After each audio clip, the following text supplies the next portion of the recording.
Martes nos encontramos en esta mañana dando gracias a Dios infinito por su inmenso poder. En el nombre del Padre, del Hijo y del Espíritu Santo. Amén. Queremos pedir por Bertita Selene Martínez, que se encuentra hospitalizada en el siglo XXI, nos dicen. Pedimos también por Petra, que se encuentra en audiencia legal, que el Señor la ayude en los mejores términos y condiciones.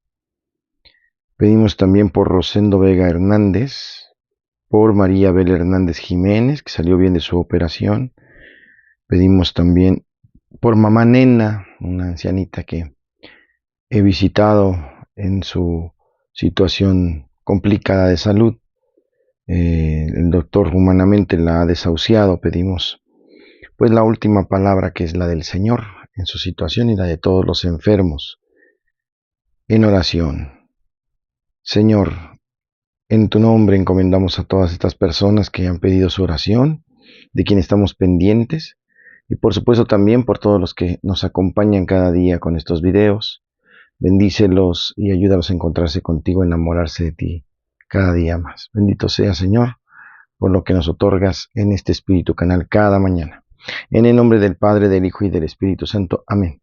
Bienvenidos sean todos, esto es Espíritu Canal.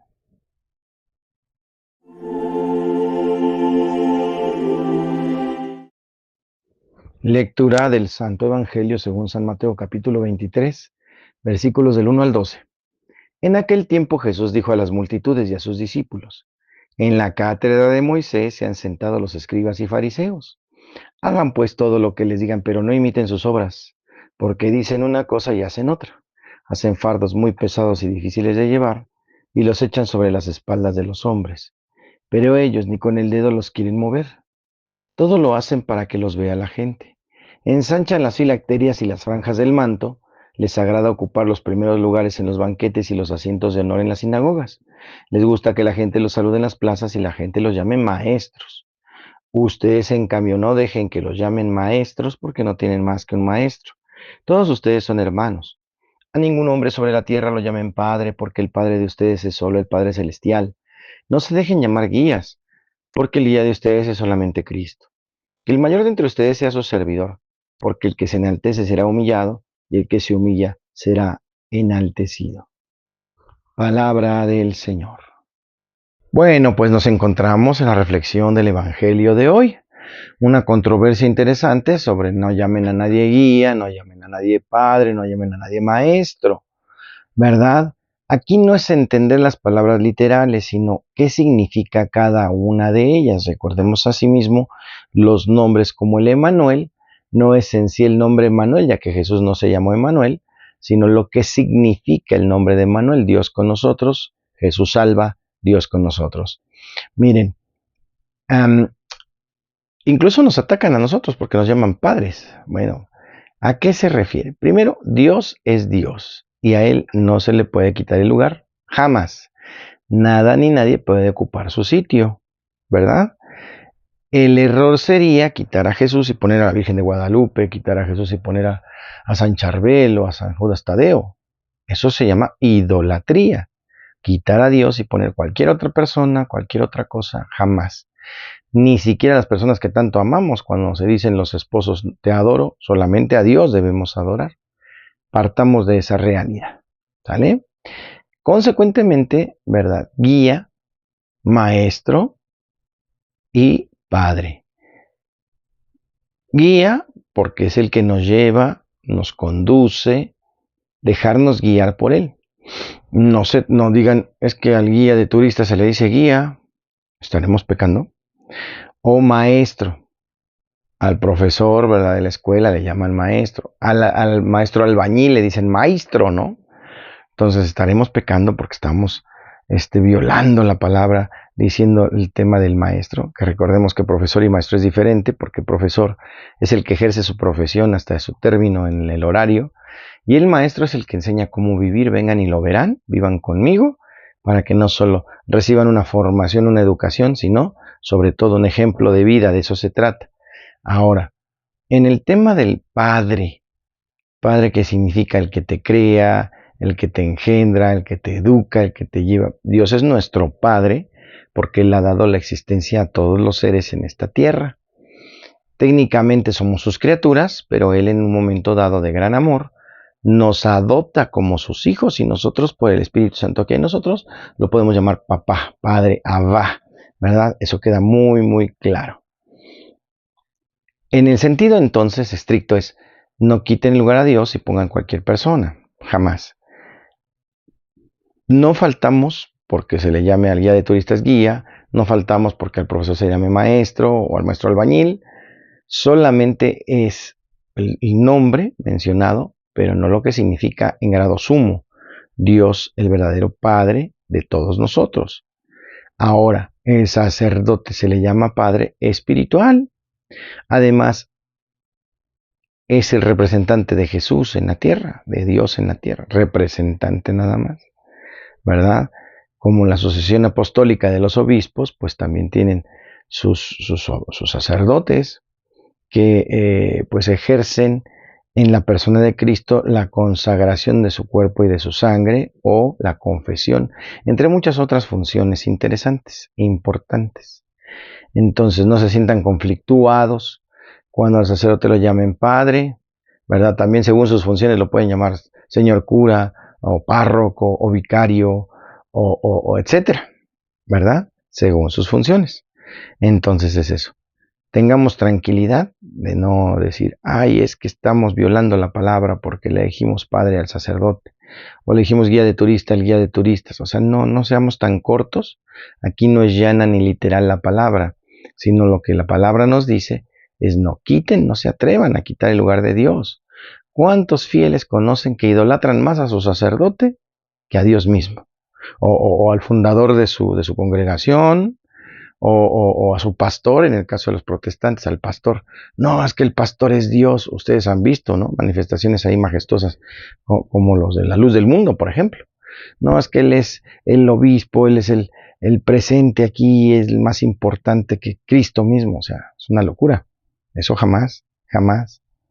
Dios es lo más importante y nosotros adoramos a Dios. Sí le tenemos estima, por supuesto, a los pastores, a los sacerdotes, a los obispos, les tenemos estima, los queremos, ¿por qué no? Eso no está peleado, pero no los idolatramos, porque entonces estaríamos faltando gravemente al primer mandamiento, amarás al Señor tu Dios con todo tu corazón, ¿verdad? Y solo a Él adorarás, solo a Él. Entonces, no confundamos el cariño, el reconocimiento incluso de la labor, con afecto, con amor, a lo que es la idolatría. Doblar las rodillas delante solo del Señor, Él es el Todopoderoso. En el Evangelio de hoy. No se olviden de mandar sus intenciones aquí en los comentarios.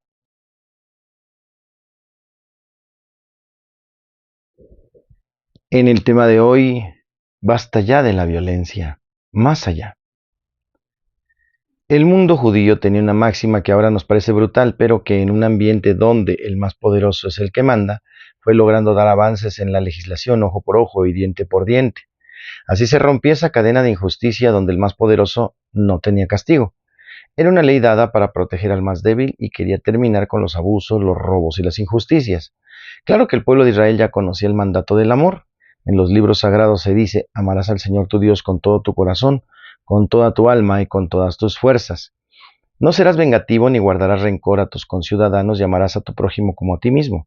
Pero esta ley se fue quedando en la práctica condicionada por la famosa ley del talión del ojo por ojo y diente por diente, muy parecida a la máxima de tan famosa que hizo el benemérito de las Américas, Benito Juárez: el respeto al derecho ajeno es la paz. Medidas, muros, leyes para evitar el contacto y el abuso, pero que al final se quedan en letras que no llegan a detener la violencia de los hombres. En este ambiente y en el ambiente de hoy, Jesús propone otro camino. El reino de Dios no puede estar basado en la venganza, ni siquiera en la venganza limitada, sino en el principio del amor y del perdón, la misericordia. El amor a los enemigos es fundamento importantísimo en la propuesta de Jesús, y es cierto. La venganza y el odio no son diques que frenen la violencia, sino la frena el amor. No la podemos frenar jamás. Recordemos precisamente en la historia del mundo cómo el odio pudre a quien lo lleva en su corazón. Si miramos con detenimiento las situaciones graves de la guerra, las situaciones actuales, descubrimos que más allá de todo conflicto, son causadas por odio, por egoísmo y venganzas que oscurecen la mente y entorpecen los sentidos. ¿A dónde ha llevado la violencia? ¿Qué se ha logrado? Solamente mayor inseguridad, más temores y alimentar nuestros rencores que justifiquen lo que no tiene razón. A Jesús se le han unido grandes hombres y reformadores anunciando con su vida y con sus obras que pueden ser más el amor que el odio. Gandhi, Martin Luther King y otros tantos hombres y mujeres que han sido capaces de enfrentar con dignidad y con valentía, pero sin violencia, a los que cometen injusticias. Hemos encontrado hombres y mujeres muy valientes que después de haber sufrido graves injusticias, sin renunciar a la verdad, sin dejarse comprar por unos cuantos pesos, han sido capaces de vencer los rencores e iniciar una nueva vida buscando la reconciliación y una verdadera justicia que les permita a cada uno vivir dignamente. Un segundo principio nos ofrece Cristo. Al que te golpee en una mejilla, preséntale también la otra. Al que te arrebate el manto, entrégale también el vestido. Da al que te pide y al que te quita lo tuyo, no se lo reclames. Estas propuestas de Jesús nos parecen hasta ingenuas y motivo de abusos de los poderosos. Pero tengamos en cuenta lo que acaba de decir en las bienaventuranzas. Se trata de ser mansos, pero no mensos. Jesús no intenta reducirnos a la pasividad, al conformismo o a la resignación. ¿Por cuánto tiempo utilizaron los poderosos la resignación cristiana para acallar las voces que exigían sus derechos? No se trata de renunciar a nuestros derechos ni de callarnos frente a las injusticias, sino de renunciar a la violencia como método o como medio absoluto para resolver diferencias a los conflictos. También renunciar a nuestras comodidades o a nuestras prendas más preciadas para darlos a los que más la necesitan. En este sentido, Jesús supera el concepto de compartir que se tenía hasta el momento, pues ya no basta solo compartir el pan con el hambriento, sino entregarlo todo, incluso hasta la propia vida. El tercer principio que Jesús nos presenta va todavía más allá. Sí es revolucionario el anuncio de las bienaventuranzas, porque tiende a descubrir a Dios y su reino como la única riqueza. Y es por tanto capaz de poner en crisis todos los falsos valores que el ser humano se crea una y otra vez. Se puede decir que es todavía más revolucionario el anuncio de un amor que enseña a buscar al otro solo porque es el otro, prescindiendo del hecho que nos querían detestar porque no se haga el bien o no se haga el mal. Sean misericordiosos como su Padre sea misericordioso. Serán hijos del Altísimo porque Él es bueno hasta con los malos y los ingratos. Entonces la misericordia se nos presenta como un elemento constitutivo del ser cristiano, por lo que también es de Dios. Si miramos nuestro mundo, nuestra familia, nuestros ambientes, debemos preguntarnos ¿qué estamos haciendo realmente para acabar con la violencia y con el odio? ¿Nos hemos preguntado alguna vez cuán misericordiosos somos? Muchas veces confundimos la misericordia o la compasión con la lástima. Eso no es cristiano, porque el que tiene lástima inconscientemente se presenta como superior al otro. En cambio, el que tiene misericordia establece una relación de hermanos para encontrar juntos el camino del Señor. Ser misericordioso es poner el corazón junto al corazón del otro. ¿Podremos hacerlo con aquellos que odiamos, especialmente cuando son cercanos a nosotros? Es mucho más que perdonar, es amar al enemigo, lo que Jesús nos propone, en familia, en sociedad, más allá de los malos entendidos, que debemos superar. Nos ofrece hoy Cristo un camino de reconciliación. ¿Quién está necesitado de perdón y de mi amor? ¿Quién? ¿Por qué considerar enemigo a mi propio hermano? Así lo propone Jesús en este pasaje. Traten a los demás como quieran que los traten a ustedes, porque con la misma medida con que midan serán medidas. Y es realmente una cuestión muy práctica. Me gusta que me saluden, que me tomen en cuenta, que respeten mis derechos. Entonces debo yo empezar a hacerlo con los demás. Me gustaría encontrar el verdadero perdón y poder seguir siendo hermanos de los demás. Entonces yo debo otorgar el perdón y amar incluso a los enemigos. Y la razón de fondo nos la da Jesús, para parecerte a tu Padre Celestial. Es el sueño de Jesús, que todos podamos vivir como hermanos, pareciéndonos a nuestro Padre Celestial. Que el Señor nos conceda escuchar el Espíritu, ser dóciles a sus inspiraciones y cambiar las armas por instrumentos de paz, cambiar el odio por amor y construir un mundo nuevo conforme a sus designios de Padre misericordioso, por Jesucristo nuestro Señor. En el tema de hoy, basta ya de violencia, vamos a la paz. No se olviden que tenemos Marcha por la Paz este sábado.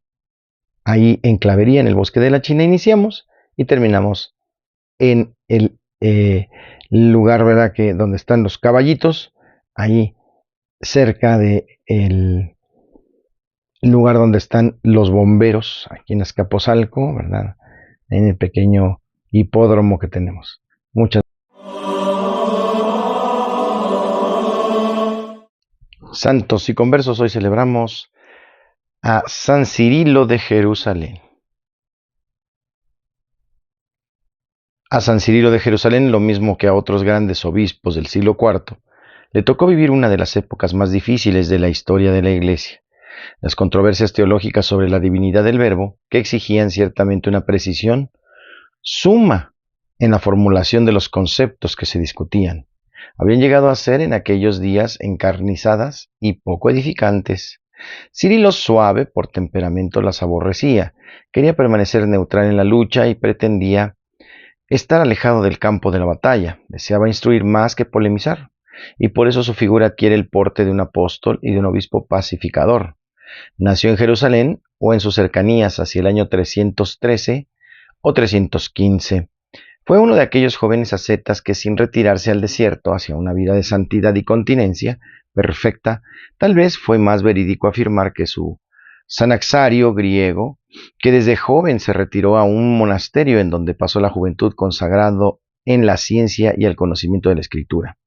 Su buena preparación le hacía un candidato seguro al sacerdocio, y por eso alrededor de unos 30 años, San Maximino de Jerusalén le ordenó presbítero. En el año 348 era ya obispo, y sobre su consagración episcopal se cierne una sombra un tanto oscura. San Jerónimo nos dice que Acasio de Cesarea, metropolita palestinense, en acción común con otros obispos arrianos, habría ofrecido a Cirilo la sede episcopal jerosilamita, a condición de que repudiase la ordenación sacerdotal que había recibido de San Maximino. Cirilo prosigue en solitario de Belén, habría aceptado, y después de permanecer algún tiempo como simple diácono y haber depuesto los obispos arrianos a Heraclio, nombrado por San Máximo para sucederle, habría recibido cual recompensa la sede de Jerusalén. Rufino de Aquilea parece insinuar lo mismo. Observamos, sin embargo, que San Jerónimo, al hablar con San Cirilo, trasluce una información deficiente que le lleva en muchos casos a afirmaciones erróneas. Su testimonio, por tanto, es poco aceptable. Ofrece más garantía a Teodoreto cuando dice que Cirilo, por su valiente defensa de la doctrina apostólica, mereció ser colocado al frente de la diócesis de Jerusalén a la muerte de San Máximo. Los padres del Concilio I de Constantinopla, en el año 381, en carta del Papa Dámaso, a más de afirmar que Cirilo fue obispo de Jerusalén y que había sido ordenado canónicamente por los obispos de la provincia eclesiástica, le presentan como un atleta que había luchado en varias ocasiones contra los arrianos. Hilario de Poitiers fraternizó con él en Seleucía y San Atanasio le trataba como un gran amigo. Los primeros años de su episcopado los pasó Cirilo consagrado en una intensa actividad episcopal. La aparición de una luminosa cruz en el cielo de Jerusalén, el 7 de mayo del año 351, reforzó la actuación espiritual del obispo y fue un motivo poderoso de entusiasmo y fervor, tanto para él como para sus fieles. Cuando en el 357 Basilio el Grande visitó la iglesia de Jerusalén, nos asegura que estaba muy floreciente y nos informa también de que un gran número de santos le habían acogido y venerado. De estos primeros años apacibles de su episcopado datan las principales obras de San Cirilo. En la Cuaresma del año 348 predicó a los fieles de Jerusalén de una manera sencilla sus famosas catequesis, 18 de ellas dirigidas a los catecúmenos. Las tuvo en la Basílica de la Resurrección, erigida por Constantino en el emplazamiento del sepulcro del Señor. En ellas habla del pecado, de la penitencia, del bautismo, y les comenta como símbolo artículo por artículo. Otras 5 llamadas mistagógicas las predicó a los neófitos en la capilla particular del Santo Sepulcro durante la semana de Pascua. De aquel mismo año, comenta el santo, en un lenguaje íntimo y más cordial, las ceremonias del bautismo e instruye a los recién bautizados sobre la confirmación, la Eucaristía y la liturgia, que son verdaderas obras maestras en su género. Por ello le considera la Iglesia como el príncipe de la catequesis.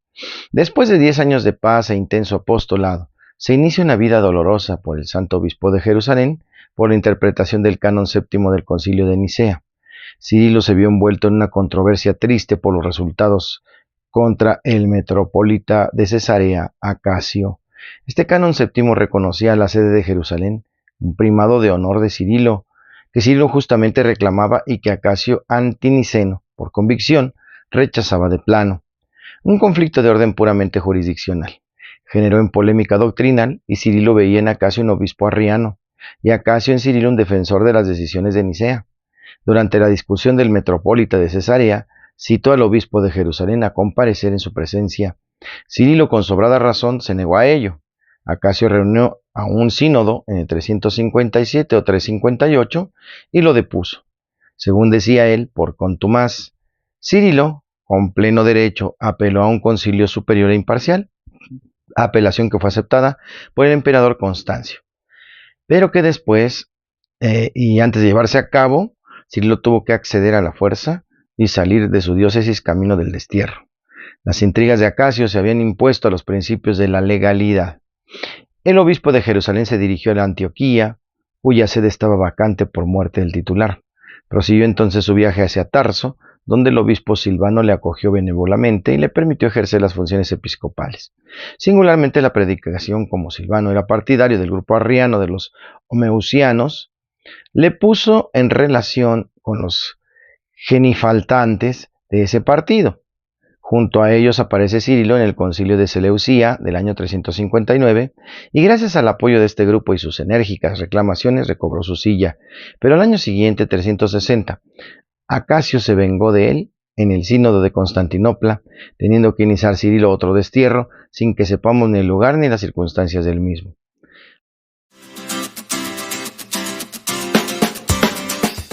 En la rola del alma, Kate Baumer, Oh My Mind, Catholic Church Songs, esta canción de la Iglesia Católica. Vamos a escuchar a Kate Baumer, también en otras naciones le cantan al Señor, y dice así. Yeah, you're on my mind every night and day. I wonder what you want me to be.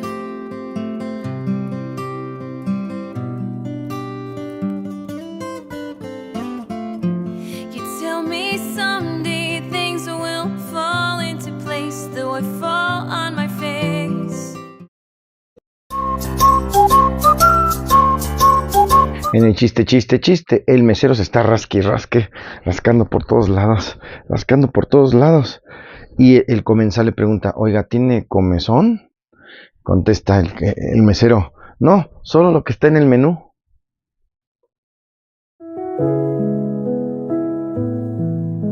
En curiosidad, es una de las preguntas que nos realizan constantemente. ¿Tuvo Jesús realmente miedo a morir en el huerto de los olivos la noche antes de su muerte? La respuesta sería, puesto que Jesús era verdaderamente hombre, experimentó en el huerto de los olivos verdaderamente el miedo humano ante la muerte, un pavor inmenso.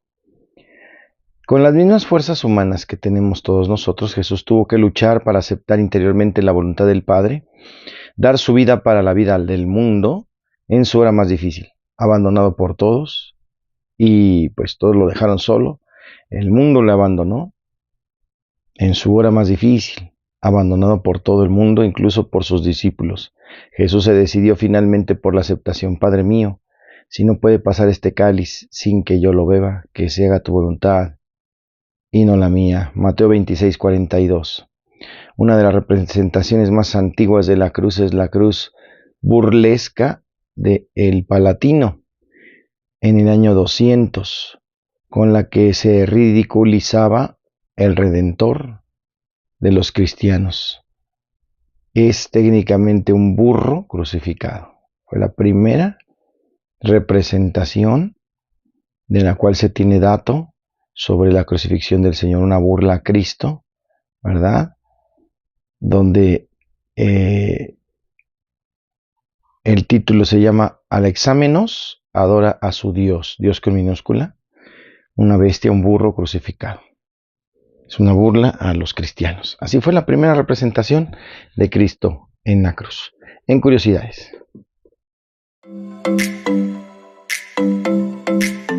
Muchas gracias por acompañarnos en este video que es de su canal. Es tu canal, es nuestro canal, Espíritu Canal. Y bueno, una invitación muy importante es este próximo sábado a las 10 de la mañana, partiendo de Clavería, en el bosque de la China famoso, donde se encuentra una estatua a un gran cantante llamado José José. De ahí vamos a partir caminando hacia el lienzo charro que se encuentra atrásito de los bomberos ahí en 22 de febrero. Es muy importante porque vamos a caminar en procesión todos los que estemos a favor de la paz. Incluso cruzamos a veces maneras de pensar, ponemos a un lado nuestras formas de ver a Dios, incluso habrá de otras denominaciones religiosas acompañándonos a caminar. Eso es una oportunidad muy bonita de que finalmente todos hijos de Dios, tratando de caminar hacia el Señor, vamos a manifestarnos públicamente caminando, pidiendo al Señor la paz. De eso se trata, ese es el tema, la paz. Ya no nos gusta la violencia, la inseguridad, tantos crímenes, cosas terribles. Vamos a caminar. Están todos cordialmente invitados. Nuestra diócesis de Azcapotzalco invita. Estará el señor obispo y estarán también otras denominaciones como anglicanos y también musulmanes. Y todos los laicos católicos, por supuesto, cordialmente invitados a este evento donde vamos a hacer procesión y haremos oración. Estarán también las autoridades de nuestra alcaldía y bueno, pues esperamos una buena respuesta, una buena afluencia de personas. Este evento lo han preparado los comisionados de la paz, nuestro querido vicario, el padre Alfredo, con mucho cariño y con mucho esfuerzo, ¿verdad? Me consta que lo he visto muy metido en todo esto y pues es muy bueno convocar a caminar, a hacer procesión por la paz, pidiendo al Señor esta encomienda que todos necesitamos, la paz en nuestra ciudad. Pues están cordialmente invitados. Esta es la buena onda de esta ocasión. Y pues sin más damos la bendición pidiendo al Señor continuar nuestro trabajo evangelizador importante en el nombre de Dios. El Señor les guarde, les protege, les bendiga, haga resplandecer su rostro sobre ustedes y les conceda la paz. Que les bendiga el Padre, el Hijo y el Espíritu Santo, les acompañe siempre. Yo soy el Padre Jorge Arturo Moreno, desde Santa Lucía, Azcapotzalco. Una bendición muy importante para todos ustedes. Den like y suscríbanse. Muchas gracias.